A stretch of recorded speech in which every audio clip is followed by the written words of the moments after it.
For us, She Remains a Taj is an ode to women.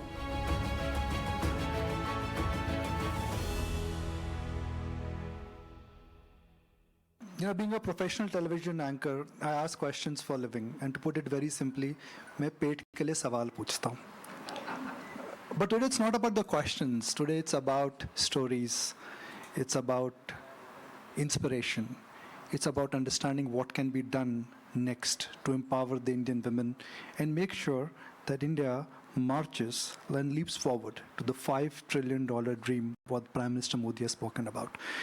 So with that, I'm just going to first start with a very obvious question to Mr. Chattwal, which is that we're talking about women empowerment. But I've been looking at some data, sir. Indian Hotel has never had a woman CEO. So much so about in women empowerment.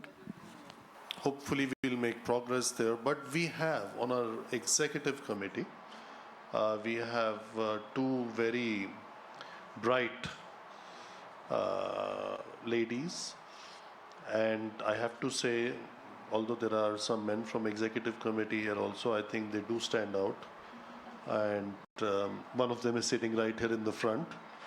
And she heads besides, that's the important. I think that's a very good question. So impromptu, she heads 4 verticals, which nobody else in the entire ExCom. So that shows that something is cooking.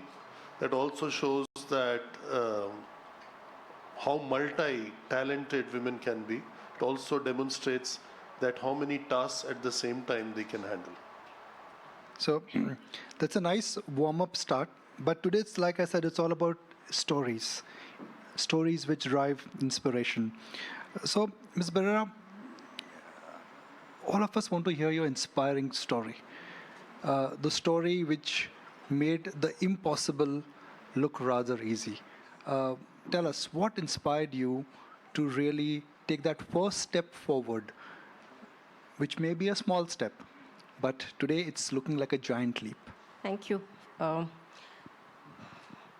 my story, people may not know, I'm a chartered accountant, and I've worked in one organization, which is PWC, for the last 42 years. I am going to retire very soon, March 31st. But when I joined them, I was a 20-year-old, an undergrad, did economics honors, and wanted to become a chartered accountant. But at that time, there were very few accountants in the profession, and there were very few firms which would actually take trainees to be chartered accountants. But hats off to PwC, they took me and I was there. So that's when my journey started, and I think there were a lot of challenges, but I think, I guess I was smart enough to realize that this is how it's going to be. I mean, there's no point fretting about what is not in my control. There were boundaries. I couldn't go to certain clients. I couldn't do this. I couldn't do that. But I think that single-mindedness that I do want to be in this profession, and that's how it continued. I stayed with this organization, very supportive, great ecosystem. We talk about D&I today, but at that time, I don't think it was there in the vocabulary of any business house. Had a great time, opportunities, got into different businesses, got out of my comfort zone, I think worked hard, and that's where I am, really. So, today, I just feel so grateful and so proud of, the whole organization, from where we've gone from, 40 years. And I'm so grateful that I'm part of this whole journey of transformation of business houses in India, really. This entire evening is all about getting the inspiring stories. And the idea is that we really want to inspire a lot of people here. A lot of people will be watching it online and again on television later on to really understand what it takes. Commitment, drive, and belief, which will make the impossible look easy. Ambassador, you come from a country which ranks very high when it comes to gender equality. What do you think needs to be done in India so that India can take that giant leap towards 5 trillion? Very important is the ownership legislation. When you have equal ownership legislation, it gives the possibilities for being economic independent also for everybody. at the same time, we had already starting to have a school system, which was then promoted to be very equal in that sense. For instance, I'm probably having even longer career than than you, and I was just thinking when I was listening, I never have thought that something would be limited in the capacity. We are just raised in our school system already, and it has been really decades when I was at school. So we were raised in the way that everything is possible, that really everything is possible for everybody. And then we were making these rules and regulative framework in a way that it was possible for women also to participate in working life outside of homes. And those were, for instance, kindergarten system. We have school meals, free school meals. We have now free quality schools for everybody. We have boys and girls in the same classes. Ms. Praskar, when I was coming to this panel, I was given three instructions. Three instructions. Instruction from my 12-year-old niece. First, get a selfie with you. Second, get an autograph for her. And third, find out from the Iron Lady of Assam that how did she manage to achieve what she's achieved. So what do you want to do first? Selfie, autograph, or the story? I think we'll leave the selfie and the autograph to a sidebar so that we don't bore everybody else. But thank you so much, and I'm really honored to hear this from your niece, no less. Regarding my journey and how I got here, I've said this enough number of times. It's not. I've not heard it. Yeah, but How many have heard the story? Raise your hands. Some have. See, only very few. Right. So it's like my journey is not very remarkable. I come from a family which managed to send me to a good school. My mother is a doctor, and she had finished her medicine in 1971. And coming from Assam, that wasn't great of an achievement because her mother was already educated, and so were her aunts. So for me, I think, that to even say how I got here, I mean, it hasn't been so difficult a journey, but yes, like everybody else, it is tough. It's a tough exam that I sat for. It wasn't my first choice, obviously. I was studying to be an academic. I strayed into an organization where I was doing some research, and I met some really well-meaning people who told me that I should sit for the exam. I sat for it. I cleared it. I joined the police service, and I'm sure you know that this is not something that you do completely out of your choice. I mean, you do say that, yes, you would work if you are given this job, but it all depends on your rank and everything else. So I ended up in the police, and for some strange reason, I realized that I have an aptitude for it. And I guess that's where things clicked, and I've managed to kind of be here.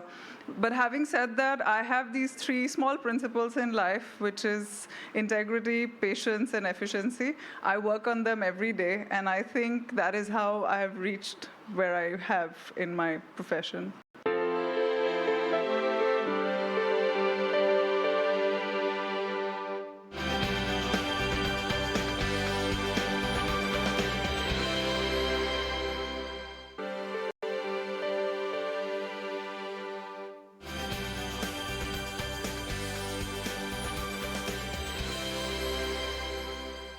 Dr. Garg, first, thank you on behalf of everyone here. I know it was a tough time when you were during COVID dealing with the crisis, so thank you very much. I mean, it's absolutely incredible the kind of service healthcare providers have given. But my story telling does not stop here. It actually begins with what healthcare providers had to do in terms of challenging COVID times. The healthcare industry is one industry where the women workforce numbers are perhaps the highest in the world. The number is about 66-67%. How different was it during the COVID time? how challenging it was during COVID time, especially when healthcare workers, they had to stay for long hours, long days, long nights, and perhaps for, not days, but weeks and months. Thank you, Nikunj. And thank you for the acknowledgement. It indeed was a very hard time. And I must say that I was running Fortis Gurgaon at that time. It's one of the largest hospitals we had during Delta wave. I think, all of us, unfortunately, have been probably touched by it in some way or the other. In terms of the workforce, so nurses are the backbone of any healthcare industry, right? Nurse spends maximum time with the patient, right? Doctors come and go.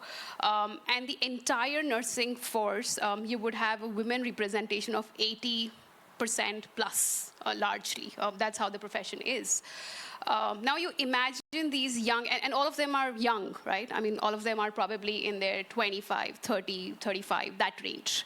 Now imagine being in a COVID ward with PPs on, with your family, child at home, with the risk that you carry, with the guilt that you carry of, going back home and infecting your family and child. And I think that was one of the biggest fear. And I used to get inspired every single day by these women who would turn up every single day.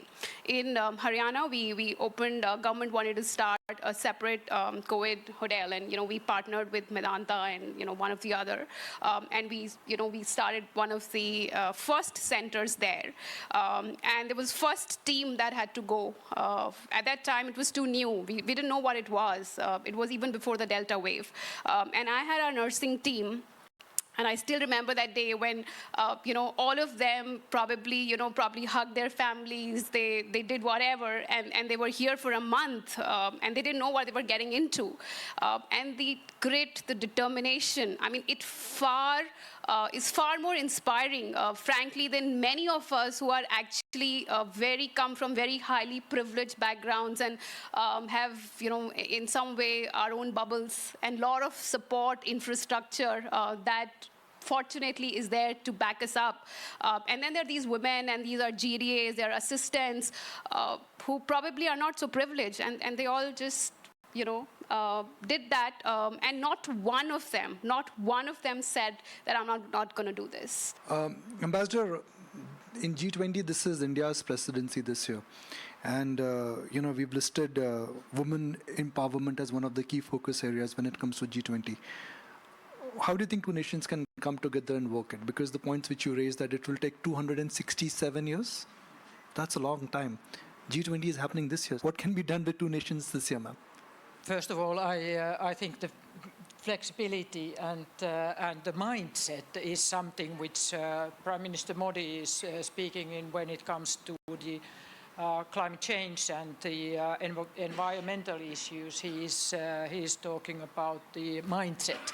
But I think here, when you are thinking about equality, you have to think about mindset as well.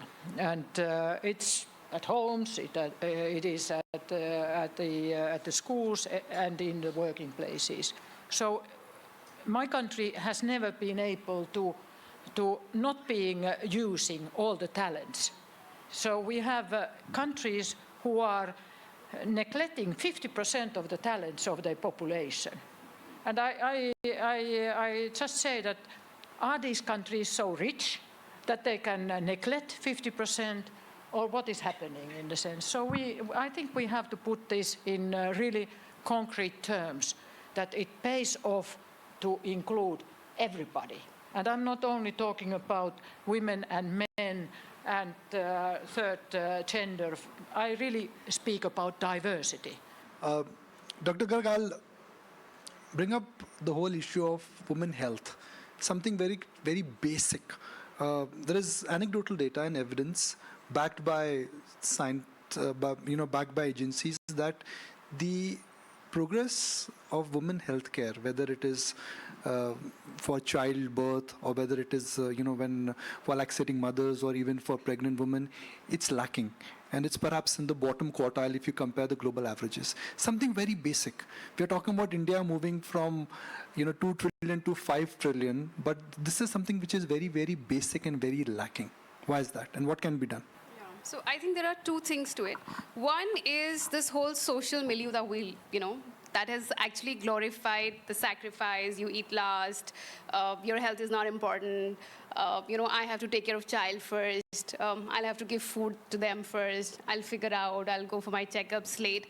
I think that is a fundamental issue that we have with our society, where we do feel that making such kind of sacrifices is to be celebrated, and that happens in most of the households, unfortunately. And I think we need to turn this upside down to say that woman of the house has to be fit, healthy to take care of anybody else, and that her health is as important, if not more important, for the entire family. And then there is a second issue, which is a little bit more practical on the accessibility to healthcare. So there was this survey that was done by National Family Health Survey. I think it was released in 2022 or something, and there were about 7 lakh women who were interviewed. It was a mix of rural and some of the urban. And then about 60% of them said that they don't have access to healthcare. And some of the reasons that were listed were, of course, to the fact that you don't have enough women healthcare providers in community centers and public health centers, and they don't feel comfortable going to men doctors all the time. And then there is this whole issue about, is it safe for me to go there? Is it accessible to me? So you have to address all these social milieu questions for women's safety to be on board. We know that 80% or about 70 to 80% of the women are anemic. There have been certain programs about making it anemia-free, and it's very simple. You just need like 1 blood test and iron tablets. It's as simple as that. And yet, it's not a priority. It's not a priority for anyone. And the only way to solve is this one, this whole social structure about women's health is as important as a child or a man. And then second, making these cell centers accessible to them at multiple levels. But I have a very basic question. As a IPS officer, when you look back at your career, what has been one most frustrating moment for you where you said, okay, ये हिंदुस्तान ने यहाँ पर ये नहीं बदला है, ना बदलेगा, कितना भी try कर लो. I'm asking it very simply. It's very strange. I actually have a reply to this one which is completely opposite. In my service, every time someone has approached me for any work to be done, what I hear is, agar police chahti hai, to kuch bhi ho sakta hai. And this is what I have heard every time. And for some reason, when someone comes to you and says this, or if people approach the more senior officers, and then we tell the juniors, they actually get it done. It's surprising. So, I mean, what I have noticed in the long run is that in India, we haven't really put as much effort required in institution building in the security institutions, especially in the police. And that has changed in the last few years, maybe in the last decade or so. Everywhere now there are police stations and there is accessibility. People are able to reach there. And with the advent of the internet and the ubiquitous mobile phone, which is there everywhere, I think police has become, and policing services have become much more accessible. And because of that, I think more and more people are able to get the services that they need. And so there is nothing that cannot change. If you want to change it, you can do it. There's no one thing way that you will can't. not change. Hanji. Traffic. The traffic is changing. I mean, there used to be less cars, and now there are more cars. So I think even that has changed. Thank you very much, and thank you everyone for finding time. Thank you, Mr. Chattwal. And I'm telling you, the dinner today isn't Taj. The dal yahan ki kha ke jayenge. Thank you very much. Thank you for being such a lovely audience, and thank you for joining us today for the event. Thank you very much.